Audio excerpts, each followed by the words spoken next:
우리가 읽은 이 말씀의 내용은 예레미야 선지자와 관계된 말씀의 내용입니다. 유다 나라가 패망을 당한 직후에 어떤 일이 있었느냐면 바벨론 왕이 유다를 다스릴 총독으로 그달랴라고 하는 사람을 세웁니다. 이 사람은 바벨론 왕에 의해서 세워진 인물일지라도 하나님을 경외하고 하나님을 신실하게 믿는 사람이었습니다. 그달랴가 유다 땅에 있다 하는 말을 듣고 사람들이 그곳으로 모여들게 되죠. 그런데 때마침 이스마엘이라고 한 지도자가 등장하더니 그를 따르는 무리들이 그달랴를 만나자 하면서 만났는데 이 그달랴를 죽이게 됩니다. 그달랴를 죽이고서 이스마엘이 바벨론이 두려웠습니다. 그래서 자기를 따르는 무리들을 데리고 암몬이라고 하는 나라로 도망쳐야 되겠다 하는 생각을 가졌습니다. 그리고 실제로 결과적으로는 몇 명이 되지 않지만 그와 함께 몇몇 사람들이 이 암몬으로 도망치게 되는 일이 있게 됩니다.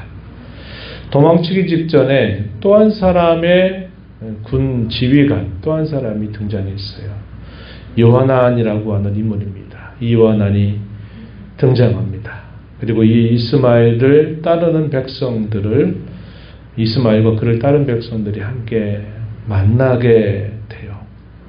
요하난은 이미 이스마엘이 이 그달랴를 죽였다고 하는 소식을 이미 들은 상태였습니다. 이스마엘을 따르던 백성들이 요하난이라고 하는 또 지도자가 나타났다 하는 말을 듣고서는 이 백성들의 마음이 요하난으로 기울게 되면서 이스마엘을 따르던 사람들은 몇 명만 남고 다 요하난으로 백성들이 함께 하게 돼요. 바로 그렇게 되면서 이스마엘은 몇몇 사람과 함께 암몬 나라로 도망을 친 겁니다. 왜 그랬을까요? 바벨론이 가만히 안 둘 것이다. 이러한 두려움을 가졌기 때문에 그러했습니다. 요하난이 갔는데 많은 백성들이 자기를 따르게 됩니다. 불보듯이 뻔하게 생각되었던 것은 바벨론이 분명히 가만히 안 둘 것이다 라고 하는 두려움을 여전히 갖게 됩니다. 그러면서 요하난을 따르는 모든 무리들이 어디로 가기를 기대하느냐? 우리는 암몬이 아니라 남쪽의 애굽이라고 하는 나라로 가는 게 좋겠다. 이런 생각을 했던 것입니다. 41장 17절 말씀에 보면 애굽으로 가려고 떠나 베들레헴 근처에 있는 게룻 기맘에 머물렀다. 이렇게 표현되어 있습니다. 목적이 뭡니까? 애굽으로 가려고 하는 목적을 가지고 있었다. 알려주죠. 그리고서는 그들 곁에 선지자 예레미야가 있다라는 것을 알고서는 요하난과 모든 백성들이 예레미야를 찾습니다. 그리고 예레미야에게 부탁합니다. 그 내용이 오늘 우리가 읽은 42장 1절부터 6절의 내용인데 그들이 예레미야에게 요청하는 것은 기도해라는 것입니다. 하나님께 기도하여서 하나님이 응답하시는 대로 우리가 따를 것이다 라고 말하면서 그에게 기도 요청을 한 것이죠. 3절 말씀에 다시 보시면 이렇게 말합니다. 당신 하나님 여호와께서 우리가 마땅히 갈 길과 할 일을 보이시기를 원하나이다. 마땅히 갈 길과 할 일을 당신을 통해 보여주시기를 원하니 기도해 달라. 이렇게 요구한 것입니다. 5절에 가면 또 뭐라고 이 예레미야에게 이야기하느냐면 우리가 당신 하나님 여호와께서 당신을 보내사 우리에게 이르시는 모든 말씀대로 행하리이다. 이렇게 말합니다. 또 6절 이어지는 말씀에 가서 보면 이렇게 말했어요. 우리가 당신을 우리 하나님 여호와께 보낸 목적은 혹은 이유는 그의 목소리가 우리에게 좋든지 좋지 않든지를 막론하고 그것과 상관없이 순종하기 위함입니다. 이렇게 대답을 한 것입니다. 우리가 여호와의 말씀을 순종하면, 우리가 좋든지 좋지 않든지 여호와께서 하신 말씀대로 순종만 한다면 우리에게 그것이 복이 될 줄 압니다. 이렇게 고백을 한 겁니다. 예레미야 선지자에게 찾아가서 이런 한마디 한마디의 말은 여러분 보시기 어때요? 굉장히 신앙적인 말이고 하나님을 잘 알고 있는 사람의 말과 같습니다. 마땅히 갈 길과 할 일을 보여주기를 원합니다. 그렇게 보여주시는 그 길 따라서 행할 것입니다. 그것이 우리가 보기에 좋든지 우리의 보기에 좋지 않든지 순종하면 그것이 우리에게 복이 될 것입니다. 이런 고백을 한 겁니다. 이런 고백을 듣게 된다면 이 선지자 예레미야의 마음이 어땠을까요? 굉장히 기뻐할 만하죠. 예레미야는 그들의 이러한 말들 속에 한마디 말을 건넵니다. 여호와께서 내가 기도했을 때 응답하신 말씀을 하나도 숨김없이 여러분들에게 다 내가 말하겠습니다. 이렇게 대답을 하였습니다. 10일이 지났어요. 이 10일 동안 예레미야는 하나님께 기도를 올립니다. 10일이 지나게 되면서 하나님이 예레미야에게 응답의 말씀을 주셨어요. 그 응답의 내용은 조건적이었습니다. 어떤 조건이었느냐? 만약에 너희가 이 땅, 이 예루살렘을 떠나지 않고 이 땅에 여전히 눌러 산다면 너희는 이 땅에서 살 것이고 내가 바벨론 왕으로부터 너희를 보호하고 마침내 너희의 고향 땅으로 다 돌아가게 해주겠다. 이런 말씀을 하십니다. 그러나 만약에 이 땅에 거주하지 않고 너희가 떠나게 된다면 가증함과 놀램이 될 것이고 저주와 치욕거리가 될 것이다 라고 하나님이 말씀하셨다고 전달한 것입니다. 그런데 응답이 이렇게만 끝난 게 아니었어요. 상당히 그 응답의 내용이 길어요. 어디까지 표현되느냐? 우리가 읽은 본문 뒤로 가서 보시면은 10절에서부터요 18절까지가 하나님이 예레미야에게 주셨던 말씀의 내용입니다. 그래서 그 말을 숨김없이 전하겠다 했던 대로 예레미야는 그 응답의 말씀을 그대로 그곳에 기다리고 있었던 백성들에게 이 말을 건네게 된 것입니다. 이 응답의 내용을 쭉 뒤로 가서 보게 되면 결국 이 백성들이 갖는 그 마음이 무엇이었는가 하는 것이 드러나게 되는데 19절 이하에 보면은 이렇게 말합니다. 유다의 남은 자들이 여호와께서 너희를 두고 하신 말씀에 너희는 애굽으로 가지 말라 하셨고 나도 오늘 너희에게 경고한 것을 너희는 분명히 알라. 너희가 나를 너희 하나님 여호와께 보내며 이르기를 우리를 위하여 우리 하나님 여호와께 기도하고 우리 하나님 여호와께서 말씀하신 대로 우리에게 전하라. 우리가 그대로 행하리라 하여 너희 마음을 속였느니라. 이미 예레미야는 이 백성들이 어떤 마음의 결정을 하고 있는지를 이미 알게 된 것입니다.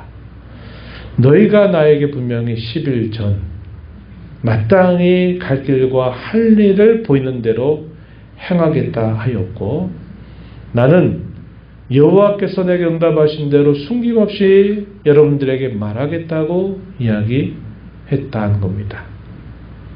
그리고 자신들이 보기엔 여러분들이 보기에 이것이 좋게 보이든 좋게 보이지 아니하든 여호와께서 하시는 말씀대로 따르면 복이 되겠다고 분명히 고백했다는 겁니다.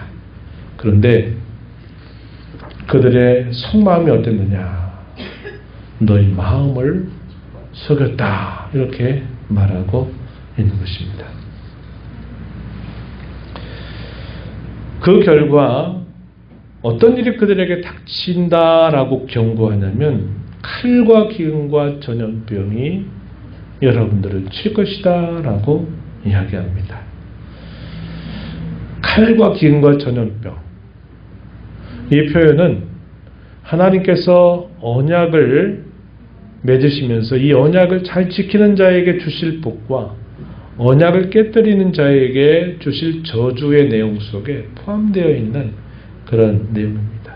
그래서 이러한 칼과 기근과 전염병이 그들에게 닥친다고 하는 얘기는 하나님과 맺은 그 언약을 깨뜨려서 받는 언약적 저주와 같은 그러한 벌이다 하는 사실을 알려주고 있는 거예요. 결과적으로 어떻게 됐을까? 요한안이 이끄는 무리들 뿐만 아니라 그들에게 이 예언의 말씀을 전했던 예레미야, 그리고 그의 가까운 동료였던 바룩을 데리고서 애굽 땅으로 들어가게 됩니다. 결국 이것이 보여주는 이야기는 결국 뭐냐?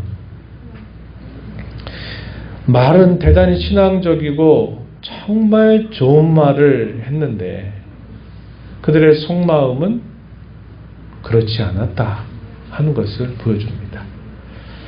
우리가 판단하기에 처음부터 확실하게 그렇게 할 마음을 가지고 그렇게 한 것인지, 제가 볼 땐 그런 것 같아요.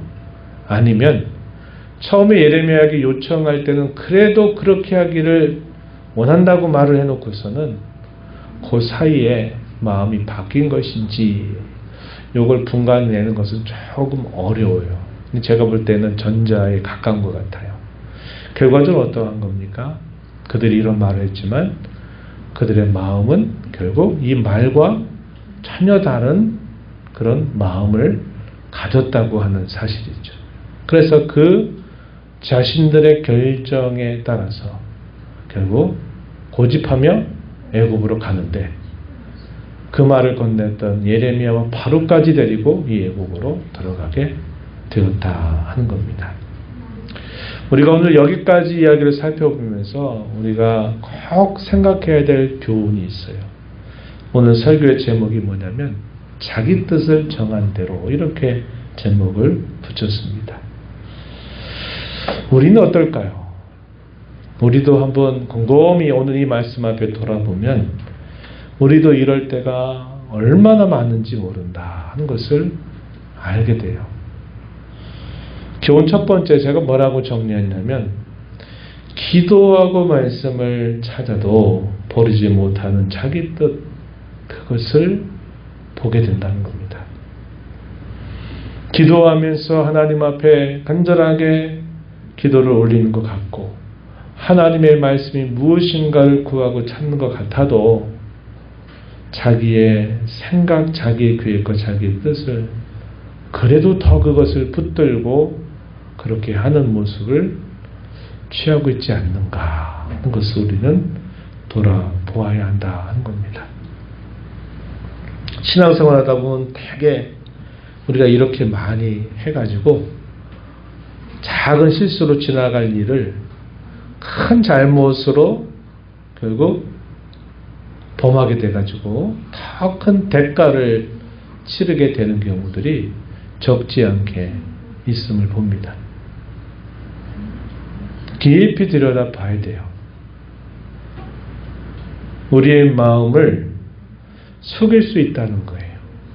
우리 마음 깊은 곳에 여전히 내 뜻과 계획과 생각을 탁 간직해 놓고 그걸 속으로 딱 집어넣어 놓고 그러면서 기도하면서 하나님의 뜻을 찾겠다고, 말씀을 들으면서 하나님의 뜻을 찾겠다고 말하고 또 그게 그런 줄 알고 이렇게 우리가 신앙생활을 하게 될 때가 굉장히 많습니다.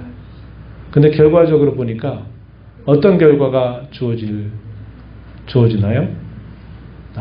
내가 결국 하고 싶은 대로, 내가 정해놓은 대로 결국 길을 가고 있는 우리 자신을 발견하게 될 때가 많다는 겁니다. 이걸 우리가 깊이 통찰해 봐야 돼요.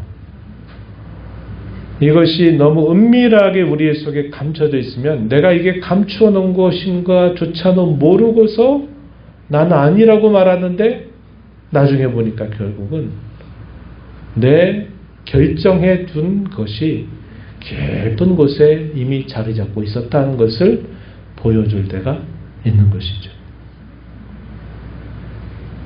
거짓된 신앙을 우리는 조심하고 또 조심해야 하겠습니다.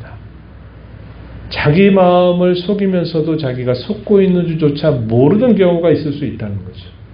물론 가장 나쁜 건 뭘까요? 의도를 가지고 자기 마음은 안 그런데 말로는 다르게 이야기하는 것. 이건 정말 나쁜 것입니다. 그죠? 이건 진짜 위선자죠.